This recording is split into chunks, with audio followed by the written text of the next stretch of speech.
Congress party భవిష్యత్తు ఆంధ్రప్రదేశ్లో ఏంటి? నాకు తెలిసి కాంగ్రెస్ పార్టీను వీల్స్ మీద ఉంచాలి. పరిగెత్తే శక్తి లేదు, కూర్చోకూడదు, కూర్చోవడానికి కూడా వీలు లేదు. సో ఏదో చిన్నగా అడుగులు వేసుకుంటూ నడుస్తూ ఉండాలి. మాకేం బలాలు ఏం లేవు. రాష్ట్ర స్థాయిలో లీడర్లు బాగా తగ్గిపోయినారు. జిల్లా స్థాయిలో, నియోజకవర్గ స్థాయిలో కొన్ని గ్రామాల్లో అసలు లేనటువంటి పరిస్థితి కూడా అభిమానం ఉంది. వీళ్ళన్నిటికంటే కాంగ్రెస్ ఏం మేలు కదా అనేటువంటి జనంలో ఉంది. ఆ విధమైనటువంటి అభిప్రాయం బీజేపీ మీద కూడా దాదాపు 20-30 సంవత్సరాలు ఉండేది. అరే బీజేపీ వాళ్ళు అయితే బాగుంటుంది కదా, సింపథైజర్స్ అట్లా. మా పరిస్థితి కూడా అట్లా తయారైంది ఆంధ్రప్రదేశ్లో. అయ్యో పాపం కేసు అయింది ఇప్పుడు కాంగ్రెస్ పార్టీది. అయ్యో పాపం కేసు అయింది. Whatever the reason. So అదైంది. నాకు ఇట్స్ మై పర్సనల్ ఇది. ఇక్కడ జరుగుతూనే ఉండాలి యాక్టివిటీసు, ఇవన్నీ జరుగుతూనే ఉండాలి. ఎంత వీలైతే అని చేసుకొని పోతూనే భవిష్యత్తు కనపడకుండా ఎందుకు చేస్తారు? ఎవరు చేస్తారు యాక్టివిటీస్? చేసి కదా, కమ్యూనిస్టులు చేస్తున్నారు కదా, కమ్యూనిస్టు లాగే ఉండిపోతారు. బీజేపీ చేసింది కదా, బీజేపీ చేసింది వచ్చింది కదా. బీజేపీ పవర్లో గెయిన్ అవుతూ వచ్చింది, మీరు గెయిన్ అయ్యి పడిపోయారు, మళ్ళీ లేవాలి. నో వాళ్ళు కూడా దాదాపు 40, 50, 60 సీట్లు ఉన్న 2 సీట్లకు పడిపోయినారు. మళ్ళీ గ్రో అయినారు, పెరిగింది. వాళ్ళు వ్యూహాత్మకంగా వాళ్ళతో కలుసుకున్నారు, వీళ్ళతో కలుసుకున్నారు. ఆంధ్రప్రదేశ్లో ఈ రోజుకి ఏముంది? ఈరోజు నేను షుడ్ నాట్ సే, ఎందుకంటే యాక్టివ్ పార్టీస్లో లేదు కాబట్టి ఛాలెంజ్లు గెలిగింది అనుకోవద్దు. ఒకటైతే వాస్తవం, వేరే ఏ పార్టీలు పోటీ చేయకుండా ఈరోజు కాంగ్రెస్, బీజేపీ మాత్రమే పోటీ చేస్తే Congress will sweep the elections in Andhra Pradesh. ఈ 2 పార్టీలు పోటీ చేస్తే, ఈ 2 పార్టీలు వేరే పార్టీలు చేయకుండా. I can give on bond paper. సరే, ఆ పాసిబిలిటీ లేదు డెఫినెట్గా చెప్తున్నా. అంటే అలాంటి బీజేపీనే ఏమీ లేని బీజేపీ ఉంటే కాంగ్రెస్ లేదు అని కరెక్ట్ కాదు. పరిస్థితుల దృష్ట్యా ఓ 90% జగన్ అంటే వెళ్ళిపోయినారు, ఓ 10% టీడీపీ అంటే వెళ్ళిపోయినారు. సో వాళ్ళు కూడా నాతో మాట్లాడి ఇక్కడ కూడా కొంచెం లేస్తే రావాలి అనే వాళ్ళు కూడా ఉన్నారు. కాంగ్రెస్ కాస్త బ్రైట్. సో ఏది ముందు, విత్తనం ముందా చెట్టు ముందా? ఏది ముందు? ఎవరు who is going to build the లేస్తుందని ఇంప్రెషన్ ఇవ్వాలిగా మీరు పార్టీగా? లేదు, అది ఎప్పుడు అవకాశం అంటే మొన్ననే జరగాల్సింది. I was very confident. అక్కడ డెఫినెట్గా సెంట్రల్లో ఇండియా గవర్నమెంట్ వస్తుంది. I was very confident. దురదృష్టం ఇంకో 20 సీట్లు, ఇంకో 20 సీట్లు వచ్చింటే గేమ్ ఇంకో రకంగా ఉండేటువంటిది. ఇప్పటికే మా గ్రాఫ్ ఎక్కడికో పెరిగిపోయేది. ఎందుకు నేను ఇది అంటున్నానంటే, నేను 2014లో చూసిన తర్వాత, 2019లో చూసిన తర్వాత, 2024లో నేను కంటెస్ట్ కూడా చేయలేదు. నేను చేయను అన్నాను. పరిస్థితి అర్థమవుతుంది, నాకు అర్థమైంది. నేను చేయను, నేను కావాలంటే పని చేస్తానని చెప్పినాను. Anyway, it's all right. So ఇది మన సెంట్రల్ గవర్నమెంట్, కాంగ్రెస్ పార్టీ ఒకటే కానీ కలిసి కానీ వస్తే, ఎందుకంటే కాంగ్రెస్ పార్టీ ఒకసారి మాటిస్తే దానివల్ల నష్టమా లాభమా అనేది చూడరు. మాటిస్తే they will stick to that. Rahul Gandhi గారిని తీసుకొచ్చి ఆ రోజు 12 పార్టీలను గుంటూరులో అందరితో చెప్పించినాను నేను, ఇంక్లూడింగ్ కమిషన్. అక్కడ మా గవర్నమెంట్ వస్తేనే ప్రత్యేక హోదా మీదే మొదటి సంతకం అని. అది 2019కి వర్తిస్తుంది, 2024కి వర్తిస్తుంది, రేపు 2029కి వర్తిస్తుంది.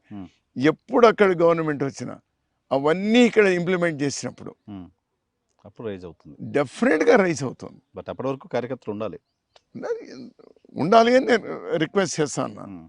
ఎందుకంటే పోయేవాళ్ళు మేము ఆపలేము. ఎందుకంటే నా లాంటి వాడు చెప్తే ఏమో అంటారంటే, నీకేమయ్యా 30 సంవత్సరాలు ఏలినావు నువ్వు, అన్నీ చూసినావు, నంబర్ 1 పోస్ట్ చెప్తే ఇంకన్నీ చూసినావు కదా, ఇంకేం చెప్తారని అంటారు. కానీ వేరే మార్గం లేదు, కాంగ్రెస్తోనే ఉండాలి అనుకున్నటువంటి వాళ్ళకి. పోయేటువంటి వాళ్ళకు వాళ్ళని ఆపలేము. కారణం ఏమంటే వాడు సర్పంచ్ కావాలి, వాడు మండల ప్రెసిడెంట్ కావాలి, వాడు ఎమ్మెల్యే కావాలి. How can we stop it? నేను కూడా ఒకే ఒక వ్యక్తికి 2014 తర్వాత ఒక్కరికే పోవద్దు అని గట్టిగా చెప్పినటువంటిది. ఇంకా తర్వాత నాకు రియలైజ్ అయితే నేను ఇంకా నా మాట వినేటువంటి వాళ్ళే వినలేనప్పుడు, ఎవరో కాదు తిప్పేస్వామి తిప్పేసాంగ్ వద్దయ్యా మనం అందరూ కలిసే ఉందాం, కష్టకాలంలో అట్లా పోయేది కరెక్ట్ కాదు. సరే నేను తప్పు కూడా పడడానికి లేదు అది. సో అటువంటి వాళ్ళే నాతోనే ఉండి నాతోనే పెరిగి నాతోనే ఇదైనటువంటి వాళ్ళు నా మాట వినేవాళ్ళే విననప్పుడు మిగిలిన వాళ్ళు చెప్పడం అవసరం లేదని ఐ స్టాప్డ్ ఇట్. రఘువీరారెడ్డి గారి భవిష్యత్తు ఏంటి పొలిటికల్గా? నేను ఒకప్పుడు రాజకీయాల నుంచి ఇంకా విరమించుకుందాము అనేటువంటి దాంతో నేను రెడీ అయినా. I wanted to declare also, ఇంకా రిటైర్ అవుదామని. రాహుల్ గాంధీ గారి మీద కక్షగట్టి ఏదో ఒక మాట మాట్లాడినారని అతని మీద డిస్క్వాలిఫికేషన్ చేయడము, లేకపోతే శిక్ష 2 ఏళ్ళ శిక్ష అనేటువంటి పడి చేయడము, రాత్రికి రాత్రి ఇల్లు ఖాళీ చేయమని చెప్పడం, అది చాలా బాధ అనిపించింది నాకు. ఈ దేశాన్ని త్యాగం చేసినటువంటి వాళ్ళు, ప్రాణత్యాగాలు చేసిన వాళ్ళు, ఆస్తులు త్యాగం చేసినటువంటి వాళ్ళు ఈరోజు వాళ్ళకు ఉండడానికి ఒక ఇల్లు కూడా లేనటువంటి పరిస్థితి చేయడం అనేటువంటిది ఇది క్రూరమైనటువంటిది అని చెప్పి, సో ఇది రైట్ టైం కాదు, నేను రిటైర్ కావడం అనుకొని కంటిన్యూ అయ్యారు. సో ఈ టైంలో వదలొద్దు, ఆయన్ని ఉండాలి కదా, కష్టకాలం కదా. మళ్ళీ నన్ను పీసీ ప్రెసిడెంట్గా కూడా తీసుకోమని కూడా అడిగినారు. నేను ఖర్గే గారే ఫోన్ చేసి అడిగితే వద్దులే ఇవ్వండి అని చెప్పిన. సరే మళ్ళీ నేను గతంలో మాదిరి పూర్తి యాక్టివ్గా కాకపోయినా కూడా మీటింగులకు అవి ఇవి కూడా అటెండ్ అయ్యేటువంటి పరిస్థితి ఉంది. ఈ మధ్యనే నాకు తెలియకనే నన్నేం అడగలేదు, వాళ్ళు సిడబ్ల్యూసి మెంబర్గా వేశారు. మీకు తెలియదు, ఇన్ఫర్మేషన్ నాకు అడగలేదు. It was just a news to me. అది వచ్చింది ఇది చెప్పిన. I was shocked also. అరే నాకు ఏమొద్దు అంటూనే నాకెందుకు ఇచ్చాను అందులో సిడబ్ల్యూసి అని అనుకున్నాను. ఢిల్లీ పాలిటిక్స్ మీద నాకు ఎప్పుడు ఇంట్రెస్ట్ కూడా లేదు కదా. ఎనీవే ఇచ్చినారు. వాళ్ళు మీటింగ్ పిలిచినప్పుడు అంతా పోతున్నాను. వాళ్ళు పార్టీ ఏం చెప్తే అది చేస్తాను. నాకు నేనుగా వాళ్ళు చెప్పింది మళ్ళీ మనం పోటీ చేయి అన్నారు, వద్దని చెప్పినాను. నాకు మొన్నటి రోజు ఒక లక్ష్యం ఉండింది. అసెంబ్లీలో నేను రాహుల్ గాంధీ గారు మాకు ఒక 30 మందిని పిలిస్తే, సార్ మీరు అగైన్ చెప్పినా నేను 2014, 2019, 2024 ముందు కూడా చెప్పింది, మీరు ఇక్కడ ఏదో అద్భుతాలు జరుగుతాయని మీరు ఎక్స్పెక్ట్ చేయవద్దు. 30 మంది ఉన్నారు, 30 మంది మధ్యలో నేను చెప్పినట్టు మీరు ఎక్స్పెక్ట్ చేయవద్దు, మా ప్రయత్నం చేస్తాం. కానీ ఒకటే పార్టీ చేయాల్సింది, అది ఈ రాష్ట్రం నుంచి 1 సీటా 2 సీట్ల 4 సీట్ల అసెంబ్లీలో ఈసారి 1, 2, 4 అడుగు పెట్టాలి. ఆ పెట్టేటువంటి విధంగా వ్యూహాన్ని చేయవలసినటువంటి అవసరం ఉంది అని చెప్పొచ్చినాను. ఫ్రమ్ మై సైడ్ నేను మామూలుగా నేను 89 నుంచి నేను నా నియోజకవర్గమే కాకుండా బయట నియోజకవర్గాలు కూడా తిరిగేటువంటి వాడిని. ఎప్పుడైనా ఇవన్నీ కళ్యాణదుర్లో పోటీ చేస్తా, ఇక్కడ చేస్తా, నేను మడక్సిలో పోటీ చేస్తాను. జస్ట్ ఐ వాజ్ పార్టీలో I was just joint secretary in district Congress. అయినా వేరే నియోజకవర్గాలకు పోయినాను ఆ రోజు కూడా బాధ్యతగా. ఏదో నేను గెలుచుకోవడం అనేది కాదు, దట్స్ మై ఇది. సో అది మొన్న మాత్రము నేను ఈ నియోజకవర్గాన్ని ఏదో విధంగా గెలిపించుకోవాలి, ఎందుకంటే వాళ్ళకు నాకు ఉన్నటువంటి బంధం అటువంటిదేనే. I tried my best. నేను ఏ ఎలక్షన్ అంత సీరియస్, ప్రతి ఊరికి పోయినా దాదాపు 40 రోజులు రేయింబళ్ళు తిరిగినాను. I did my best. సరే ఇంకా మిగిలిన 2 పార్టీలు ఆ హంగు ఆర్భటాలు ఆ డబ్బు పంచేటువంటి అలవాటు నాకు లేదు కదా. లాస్ట్ ఎలక్షన్ కంటే 2 రోజుల ముందు డికే శివకుమార్ వచ్చిన ఓయబ్బా ఆ రోజు రొళ్ళ మండల కేంద్రంలో రామకృష్ణ వాళ్ళందరూ కూడా మీటింగ్ జరిగింది అంటే అంతింత మీటింగ్ కాదు. అతను అయ్యో ఇస్తే దొడ్డ మీటింగ్ అంటే ఇంత పెద్ద మీటింగ్ చేస్తాను బ్రహ్మాండంగా ఉంది అది కూడా అన్నారు.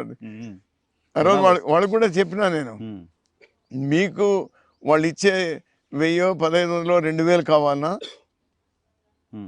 లేక మీరు మీ పిల్లలకు కానీ మీకు దీనికి కానీ ఐ హ్యాడ్ క్లియర్ ఇది అజెండా కూడా, ఈ కాన్స్టిట్యున్సీకి ఏం చేయాలి, నేను చేసి మిగిలిన కొత్తవేం కాదు,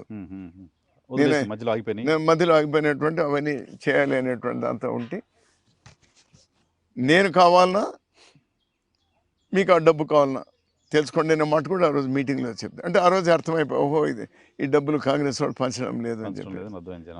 అయినా I'm grateful to the people. 17,000 ఓట్లు రూపాయి తీసుకోకుండా వేస్తాను, రూపాయి ఖర్చు పెట్టకుండా. 17,000 ఓట్లు ₹1 ఖర్చు లేకుండా వాళ్ళు ఓట్లు వేస్తారు. సో నాకేమి దానివల్ల అసంతృప్తి ఇంకోటి లేదు, కానీ అవతల వాళ్ళు అంత ఇస్తూ ఉన్నప్పుడు ఉమ్, ఉమ్, ఉమ్, ఇప్పుడు జనం కూడా పేదవాడు ఎట్లుంటా అంటే, నేను ఇక్కడ ఒక ఉదంతం చెప్పాలి, ఒక చిన్న ఉదంతం. నంద్యాల ఎలక్షన్ జరిగింది. నంద్యాల ఎలక్షన్ జరిగినప్పుడు నేను మొత్తం అన్ని ఊర్లు అప్పుడు తిరిగిన బై ఎలక్షన్లో. ఉమ్, బై ఎలక్షన్లో టీడీపీ గవర్నమెంట్లో ఉంది. సో విపరీతమైనటువంటి డబ్బులు 2000, 1000 ఇదంటే